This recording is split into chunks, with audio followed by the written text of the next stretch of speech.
पाकिस्तान से अफ्रीका जाने वाली केबल में खराबी के बायस पाकिस्तान में इंटरनेट सर्विस से मुतासिर हो गई है। पाकिस्तान से अफ्रीका जाने वाली केबल में कुछ खराबी हुई है, जिसकी वजह से पाकिस्तान में इंटरनेट के सर्विस से मुतासिर हो रही है। CMV4 केबल कटने से पाकिस्तान में इंटरनेट स्पीड में 1 टेराबाइट की कमी हुई है। पाकिस्तान से अफ्रीका जाने वाली केबल में खराबी की वजह से पाकिस्तान में इंटरनेट सर्विस मुतासिर हो रही है।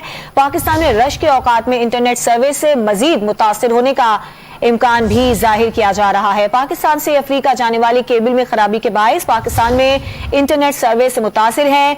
CMV4 केबल कटने से पाकिस्तान में इंटरनेट स्पीड में 1 टेराबाइट की कमी हुई है और पाकिस्तान में रश के औकात में इंटरनेट सर्विस मजीद मुतासिर हो सकती है।